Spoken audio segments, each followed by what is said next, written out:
Les doy la bienvenida al canal de Analítica Tranquila. Les habla Boris Tessenhausen, 6 de enero. Hoy hay muchas noticias interesantes. Así que en este episodio, Medvedev, en un arrebato, amenaza con secuestrar a líderes europeos, cito, como Trump en Venezuela. El Kremlin quiere intercambiar a Maduro por Ucrania en un nuevo acuerdo. Bueno, la toma de Groenlandia por parte de Donald Trump podría ser bastante real y tal vez no se necesite el consentimiento del Congreso para ello. Putin resulta que perdonó miles de millones de dólares en Venezuela, pero dejó a 350.000 rusos viviendo en viviendas ruinosas. La industria de la aviación rusa se derrumbó hoy, siguiendo el ejemplo de la industria automovilística rusa. Y además, ¿por qué las fuerzas especiales de Estados Unidos secuestraron no solo a Maduro, sino también a su compañera de lucha? Sobre esto y mucho más. Miren, en el episodio de hoy habrá muchas cosas interesantes. Si es la primera vez que visitas este canal, bienvenido y por supuesto, suscríbete para no perderte los próximos episodios. Entonces, después de la operación de Estados Unidos en Venezuela, en Rusia decidieron repetir el éxito, pero por ahora solo de palabra. Funcionarios rusos, uno tras otro, empezaron a debatir en los programas de tertulia a quién hay que secuestrar, cómo hay que secuestrarlo, cómo la Gran Rusia puede hacerlo. Por ejemplo, Medvedev declaró recientemente que, tras los acontecimientos en Venezuela, perfectamente puede imaginar una operación de captura similar. En relación con los líderes y otros países, especialmente aquellos que son hostiles hacia Rusia, y concretamente mencionó a Friedrich Merz, es decir, Medvedev se imaginó cómo secuestra a Friedrich Merz en helicópteros, supongo, no sé exactamente cómo. ¿A quién piensas capturar ahí, Medvedev? No, en serio. A la estantería de Espino en el kiosco de al lado. ¿De qué estamos hablando? En realidad, miren, cuando Medvedev intenta imaginarse a alguien a quien captura en un helicóptero, me imagino, ¿saben? Un carrusel infantil donde los asientos tienen forma de cochecito, helicóptero, trenecito. Y ahí, en uno de ellos, en el helicóptero, está sentado Medvedev dando vueltas en ese carrusel, todavía bajo los efectos del alcohol. Se limpia los mocos borrachos y grita: Merkel, voy por ti. ¿A quién piensas secuestrar, secuestrador de pacotilla? En serio, cuando Medvedev amenaza a alguien, suena muy cómico. No sé para qué lo tienen ahí. ¿En Rusia lo mantienen? Bueno, tal vez, ya saben, para que al lado de él Putin parezca más masculino con sus tacones de 10 centímetros. Pero no es solo Medvedev. Ahí hay bastantes. Se ha reunido toda una banda de estos secuestradores de pacotilla. Kadyrov cuenta periódicamente que si Putin solo da la orden, él llegará hasta Kiev. Kadyrov llegará, conquistará, no sé, media galaxia, secuestrará a Zelensky y así sucesivamente. Él mismo apenas puede caminar, no puede hilar dos palabras seguidas, pero últimamente es imposible entender si está enfermo o si siempre ha sido así desde que nació. Por cierto, hoy mismo nombró de urgencia a su hijo de 20 años, Ashmat, como viceprimer ministro de Chechenia. Por lo visto, la salud de Kadyrov ya está bastante mal, y eso por cierto ya se nota a simple vista. Solo quiero recordar que este hijo de Kadyrov de 20 años, que ahora es viceprimer ministro de Chechenia, se convirtió en ministro a los 18 años. Kadyrov tiene más hijos. Por ejemplo, su hijo Adam se convirtió en jefe de seguridad de Chechenia a los 16 años. Vaya, y por cierto, ya ha recibido tantas órdenes y medallas que ya no tiene dónde colgarlas. Se rumorea que no adelgaza a propósito, porque si lo hiciera, no habría suficiente espacio en el uniforme para todas las medallas. Así que así están las cosas. En general, toda la familia Kadyrov está llena de órdenes y medallas. En cuanto alcanzan la mayoría de edad, se convierten inmediatamente en ministros. ¿Qué clase? Una familia talentosa y dotada. Bueno, a ellos también les encanta bailar con pistolas doradas. Esto no es una broma. Quiero decir, lo que está pasando ahí es, por supuesto, una completa tontería. Pero nos distrajimos de Venezuela. Y entonces el material resulta ser extremadamente interesante. Reuters. Venezuela a cambio de Ucrania. El Kremlin espera un acuerdo con Trump tras el derrocamiento de Maduro. Moscú espera sacar provecho de la operación estadounidense, que ha demostrado que la administración de Donald Trump está dispuesta a dividir el mundo en esferas de influencia. Así lo informa Reuters citando a dos fuentes rusas de alto rango. Si Estados Unidos tiene la doctrina Monroe y el monopolio en el hemisferio occidental, entonces Rusia también tiene su propio monopolio, o al menos debería tenerlo. Esa es la lógica. Y además, la lógica es que ningún país occidental protestó fuertemente después de la operación en Venezuela. Es decir, en principio, así lo señaló Putin al inicio de la invasión a gran escala. Los funcionarios de Putin no lo ocultaron. Recuerden el inicio de la invasión a gran escala en Ucrania. La declaración de que la OTAN debe retirarse, retroceder a las fronteras de 1997, y eso significa la esfera de influencia de Rusia es muy clara. Todos los países que se unieron a la OTAN después de 1997 son un monopolio ruso. Estados Unidos tiene la suya y Rusia aquí.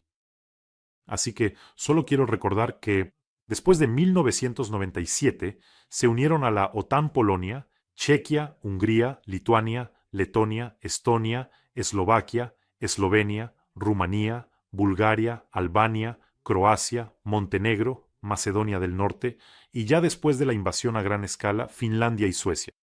Es decir, estos son los apetitos de Putin y él dice, tú, Donald Trump, cumple tu doctrina allá, que la cumplan los demás. Pero aquí están mis intereses. Hay un matiz. Donald Trump hace lo que puede y Putin propone intercambiar por unas doctrinas rusas míticas. Es decir, Trump podría decirle, oye, ¿cuánto tiempo llevas ya guerreando en Ucrania? Yo resolví el asunto en Venezuela en unas pocas horas. Tú llevas años guerreando en Ucrania, así que mejor quédate callado. Este es un mundo de fuertes y tú ya no perteneces a los fuertes. Y aquí hay un fragmento muy interesante de este material. Rusia ya había propuesto antes a Estados Unidos intercambiar Venezuela por Ucrania. Esto lo contó durante una intervención en el Congreso. Fiona Hill es la ex principal asesora sobre Rusia y Eurasia en el Consejo de Seguridad Nacional. Ella estuvo en la primera administración de Trump. Así que ella dice que ya se habían hecho tales propuestas. Venezuela por Ucrania. Sorpresa, sorpresa para ti, Maduro. A tus espaldas Putin ya intentó intercambiarte, pero Donald Trump decidió que no tenía sentido hacer un intercambio, que él mismo tomaría lo que quisiera. Así que, según Fiona Hill, la propuesta de Moscú llegó a Washington cuando el régimen de Maduro estaba siendo derrocado por la oposición, que contaba, entre otros, con el apoyo de Estados Unidos. ¿Lo recuerdan, verdad? Y entonces desde Rusia llegó una señal y un mensaje. Ustedes quieren que nos retiremos de su patio trasero, pero en realidad tenemos una situación similar. Ustedes están en nuestro patio trasero. Así describe la situación la señora Hill. Por cierto, sobre esto en su momento, el difunto Shirinovsky también hablaba. Ahora empiezan a salir a la luz algunas de esas entrevistas proféticas suyas. Él decía, nosotros les entregaremos Venezuela y ellos nos entregarán entonces aquí Ucrania. Pero por lo visto, al menos Ucrania no está de acuerdo con esto, los ucranianos no están de acuerdo. Y le dieron una buena paliza a Putin, que ahora no tiene dónde meterse, ahora está pensando cómo salirse de esta guerra, sí, de manera que todavía pueda de alguna forma moldear con plastilina y palos alguna especie de victoria. Y les recuerdo que a Putin no le salió nada, no porque no llegara a algún acuerdo con alguien, sino porque Ucrania y los ucranianos decidieron que Putin y sus ocupantes no estarán aquí, y le dieron otra vez una buena paliza en su calva. Creo que lo recordará por el resto de su vida, aunque espero que esa vida no sea muy larga ya. En fin, para aquellos, para nuestros titanes, para nuestros héroes que están resistiendo ahora mismo a esta armada rusa, en cada emisión tenemos una colecta importante. En este episodio continuamos la colecta para 2 hexacópteros. Vampiro, para la 101ª Brigada que está defendiendo en la dirección de Donetsk. Vampiros, hexacópteros. El vampiro son enormes drones que por lo general de noche lanzan cosas sobre las cabezas de los rusos. Lo que Rusia hace que no nos gusta nada es que convierte a los rusos en un poco menos vivos. A estos vampiros también los llaman Baba Yaga, porque por la noche vuelan haciendo ruido, todo arde y se incendia.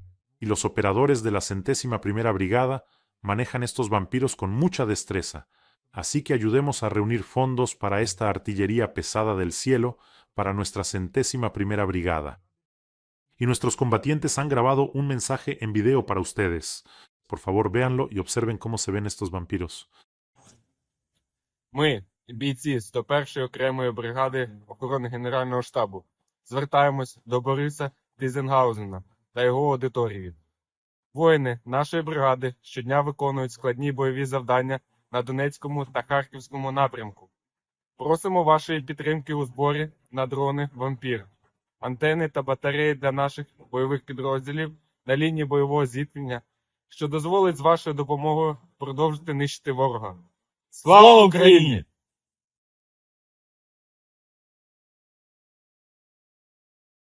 Ayudemos a nuestros defensores. El enlace para donar está en la descripción de este video. Allí hay opciones de Mono, Privat y PayPal para quienes quieran ayudar desde el extranjero. Y a cada uno de ustedes les digo un enorme gracias, sinceramente, de mi parte y de parte de cientos y cientos de nuestros combatientes a quienes ya han ayudado. Si les resulta más cómodo, siempre hay un código QR. También pueden acceder a la colecta a través de él. Y bueno, de personas luminosas, así ha sucedido, de personas fuertes pasamos a el tradicional pantano.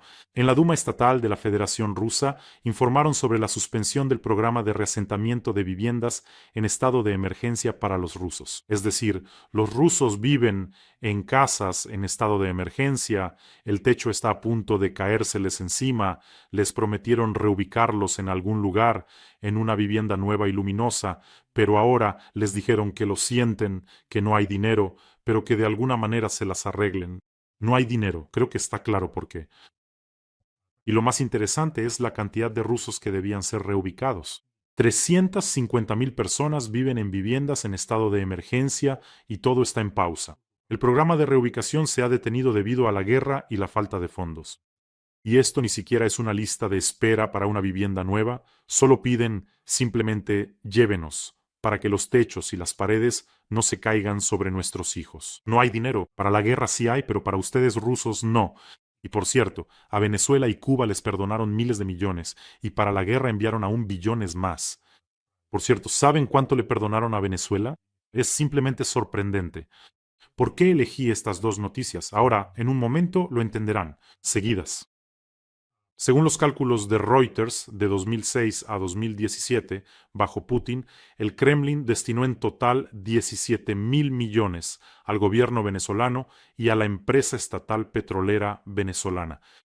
El primer dinero, más de 2.000 millones, lo recibió Hugo Chávez, quien en 2009 firmó un contrato para la compra de armas rusas. Ese dinero también lo tomó para comprar armas y para repartírselo en los bolsillos. Bueno, y en 2017, Putin y Maduro acordaron aplazar los pagos de los créditos. Debían pagarlos en 2027.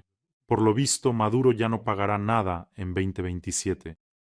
17.000 millones de dólares se esfumaron en Venezuela. Dinero ruso de los contribuyentes. Entonces, ¿por qué tomé estas dos noticias sobre los 350.000 rusos que viven en viviendas en estado de emergencia? El caso es que para reubicar a 350.000 rusos se necesitan aproximadamente 116.000 apartamentos. Es decir, tomemos como ejemplo, en promedio, una familia de 3 personas, un niño y 2 adultos. Y si dividimos 17.000 millones entre la cantidad de apartamentos necesarios, resulta que lo que se perdonó en Venezuela, con ese dinero, fácilmente se podrían haber comprado los apartamentos.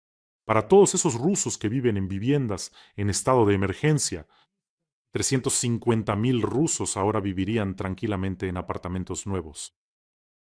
Milagros. Pero no, para Maduro hay, para Siria hay, para los países de África hay, pero para ustedes, rusos, no hay dinero. Y si tomamos en cuenta todo el dinero que Putin ha gastado en la guerra, se podría comprar un apartamento para cada ruso necesitado, para absolutamente todos. A todos los niños rusos que necesitan operaciones, se les podrían pagar esas operaciones. Se podría haber convertido a Rusia en un país próspero. Eso es si no se hace la guerra. Pero el calvo despojado eligió la guerra, no a los rusos. Los rusos lo eligieron a él. Así coincidió. Por cierto, no olviden suscribirse a este canal. Aquí no solo luchamos contra la propaganda rusa, en la que Putin también gasta millones y millones de dólares, y también destapamos las mentiras de toda esta camarilla dictatorial. Así que asegúrense de suscribirse y por supuesto los fanáticos de Putin, los fanáticos que quieren meterlo en una cajita de goma, vienen de vez en cuando y dicen: ¿por qué, Tissenhausen, estás difamando? ¿Por qué mientes en nuestras pantallas azules? ¿Por qué siempre hablas de lo malo? Sí, de lo malo. En Rusia, de hecho, hay cosas buenas, también hay logros. Y por supuesto los hay. De ellos vamos a hablar. Este año 2026 debía convertirse para los rusos en el año del orgullo, es decir, debía traerles alegría y orgullo por la industria aeronáutica nacional. Para este año está previsto el inicio de las entregas del primer avión ruso MS-21 con sustitución de importaciones. Este es un acontecimiento verdaderamente importante. Este año el MS-21 debería ser entregado a los rusos y puesto en producción en serie. Dejar. Pero no pasó, ¿entiendes? No habrá entregas. Se pospuso nuevamente, aunque prometieron que sería en 2026. Ya sabes, lo interesante aquí es que estas entregas ya se han pospuesto durante 10 años. Es decir, inicialmente prometieron entregar un avión ruso. Sin duda lo entregaremos. Si nos dan más dinero, lo entregaremos en 2016. Estamos en el año 2026 y siguen posponiéndolo.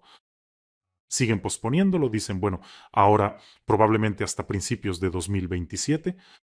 Nunca liberaréis vuestros aviones rusos que sustituyen importaciones. Nunca. ¿Qué avión? No pueden liberar su coche. ¿De qué tipo de aviones estamos hablando? Todos los equipos que produce Rusia son análogos chinos, que simplemente tienen pegada la placa del fabricante. En lugar de China se ha añadido la Federación Rusa. Es decir, lo único que les queda son los restos del antiguo lujo de la época de la Unión Soviética. Eso es todo. ¿De qué está compuesta la Gran Rusia? Cada vez me hago esta pregunta. Bueno, díganme algún logro, algún desarrollo, algo, bueno, nombren al menos algo de lo que Rusia pueda estar orgullosa, aparte de Ovechkin, que juega para un club de hockey estadounidense. Díganlo. La industria automotriz rusa es solo ensamblaje de destornillador, simplemente. Motores, cajas de cambios, plataformas, alemana, china, coreana. Antes de las sanciones eran BMW, Volkswagen, Renault. Después de las sanciones es un Moscovich completamente degradado, sin airbags, simplemente un coche asesino. Las máquinas herramientas son importadas de China, las de alta precisión, completamente importadas. Las turbinas y la energía también son occidentales, todo. Siemens, no hay análogos rusos. Eso que llaman sustitución de importaciones es simplemente desarmar turbinas viejas para piezas de repuesto, nada más. Canibalismo exactamente igual que lo que hacen con los aviones. Desarman Airbus y Boeing y dicen, así es la sustitución de importaciones. Las tecnologías de petróleo y gas ahí ni siquiera se acercan. Rusia ni siquiera estuvo cerca. Es decir, si no se trata de sacar petróleo con un balde en Siberia Occidental, entonces no es ruso. La perforación profunda, la plataforma continental, el GNL, todo eso son tecnologías occidentales. Sin ellas, la extracción, así que vuelven al nivel de los años 80. Microelectrónica, lo mismo. Procesadores, chips, telecomunicaciones, Estados Unidos, Taiwán, Europa, todo. ¿Qué hace Rusia?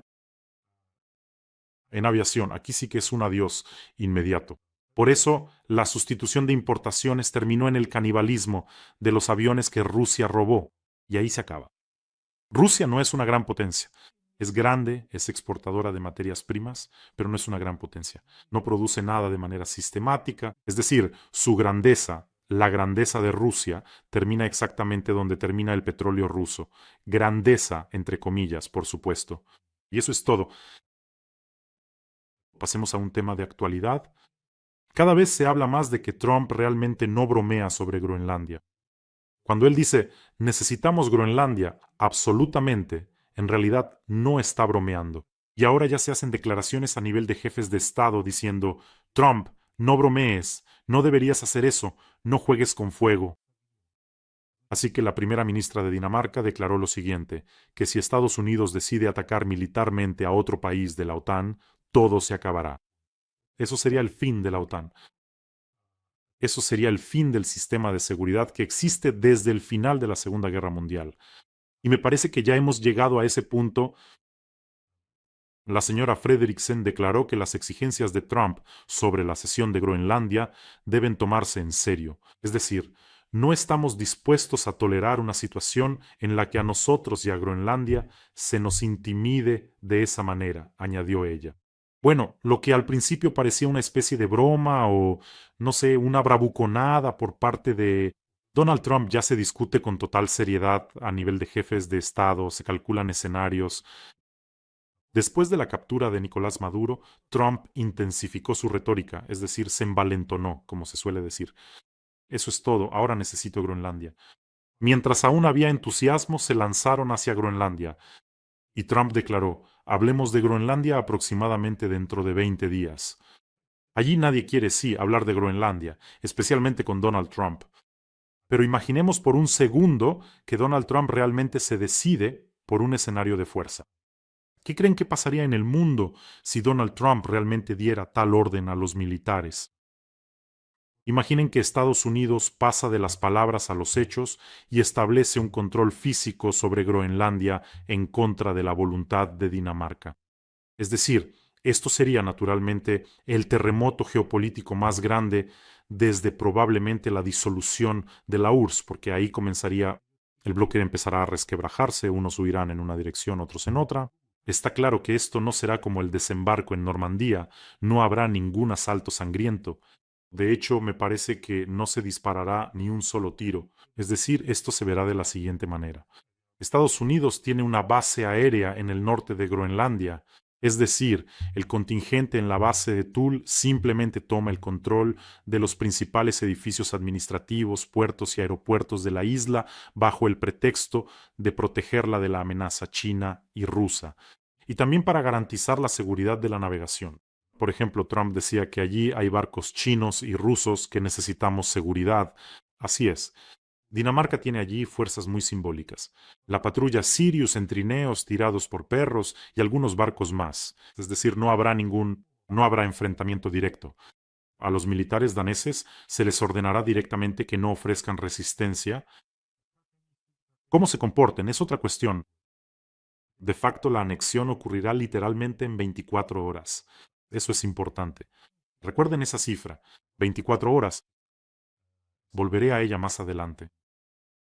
Y naturalmente la muerte de la OTAN como tal. Es decir, aquí ya está todo dicho. Dentro de la OTAN hay una división. ¿Cómo va a luchar la OTAN contra un país de la OTAN? Un país de la OTAN ha ocupado el territorio de otro país de la OTAN.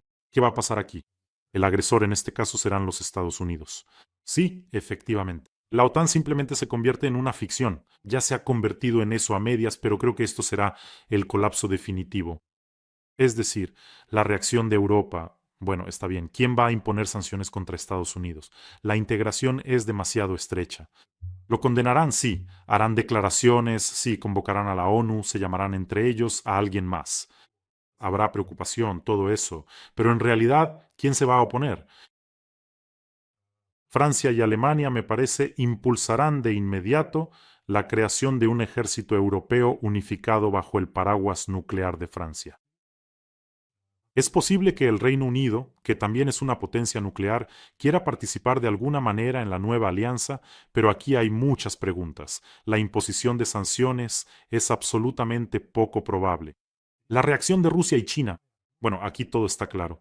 Ambos se frotarán las manos, que la OTAN se está resquebrajando, que Europa se está desmoronando, que Trump ha roto los lazos. Sí, ya ha roto los lazos con Europa.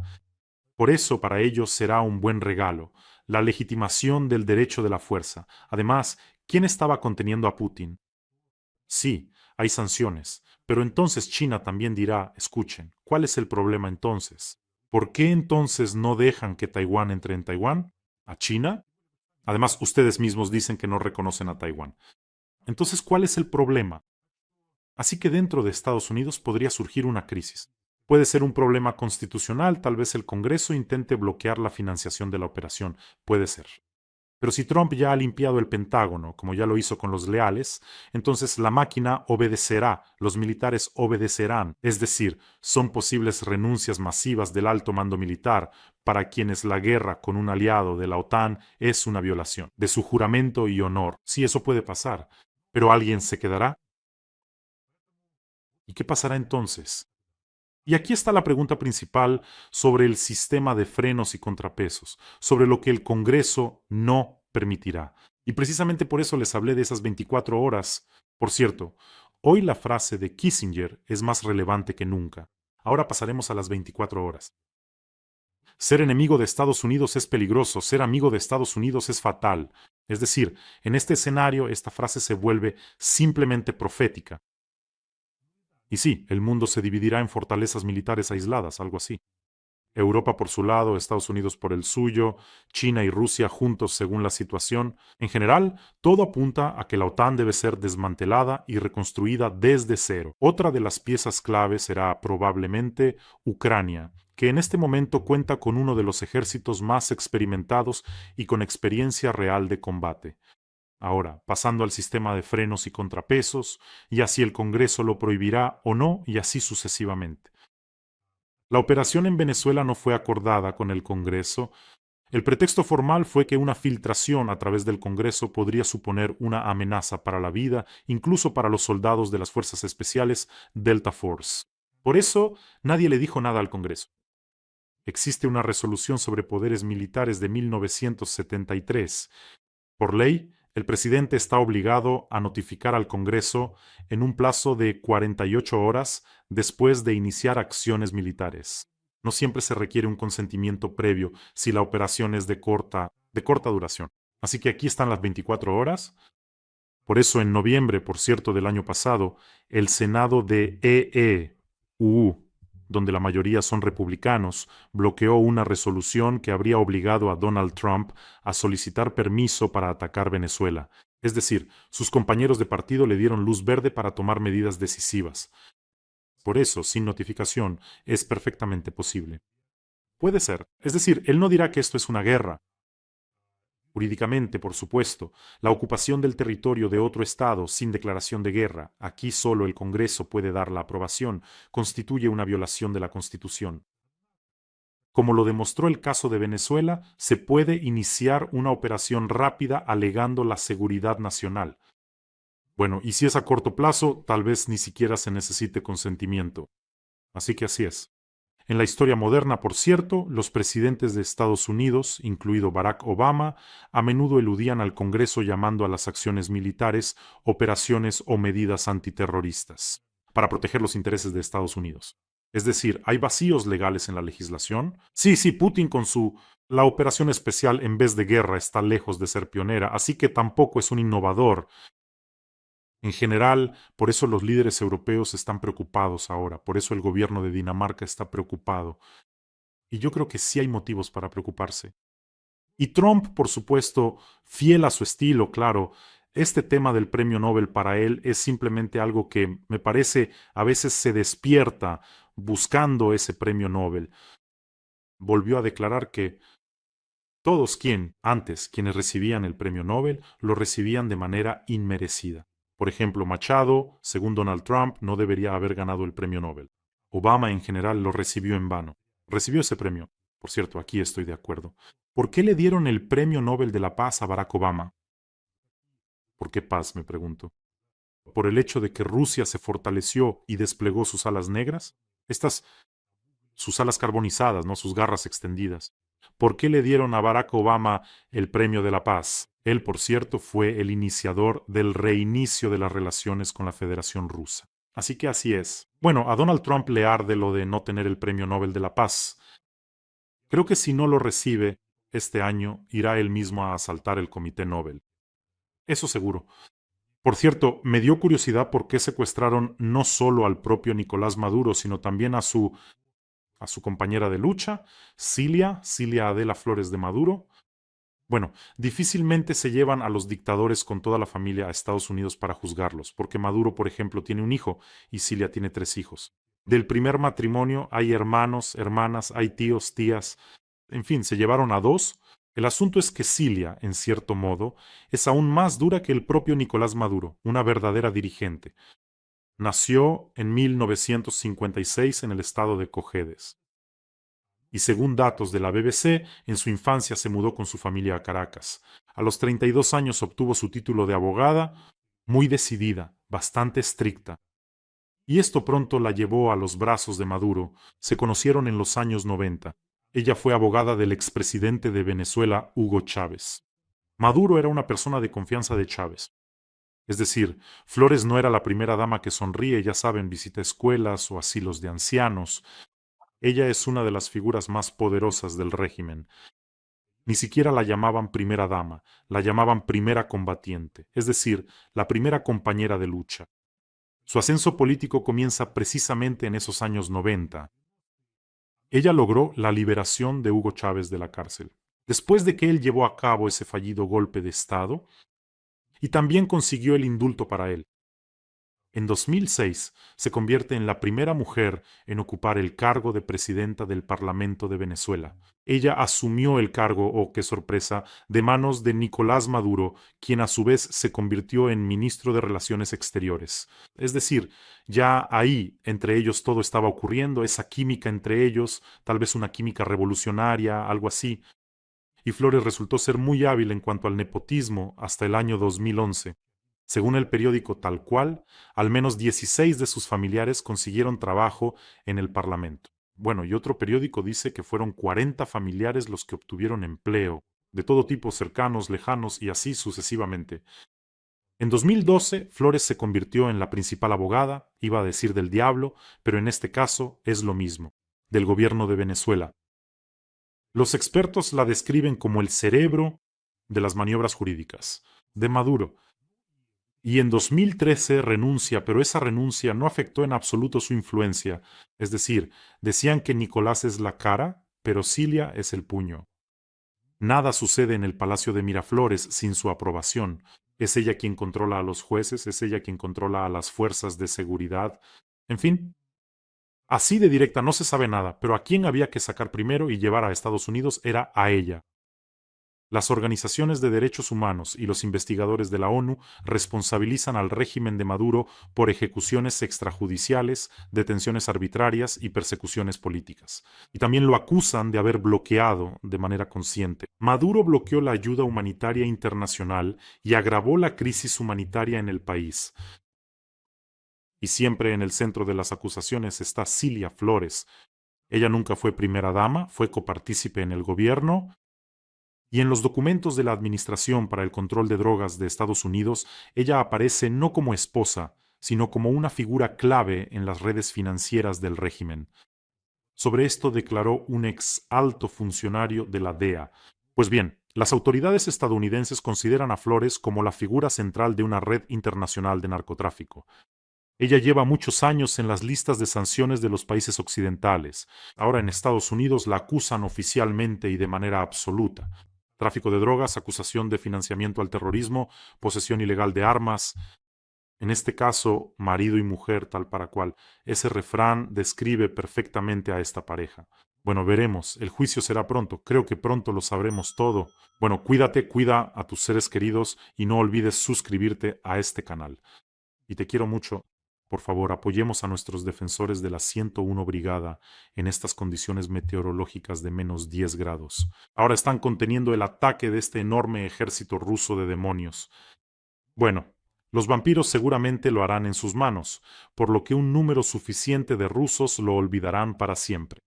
¿Qué es Ucrania y nuestra tierra? El enlace para donar está en la descripción de este video. Que tengamos todos un día tranquilo y gloria a Ucrania.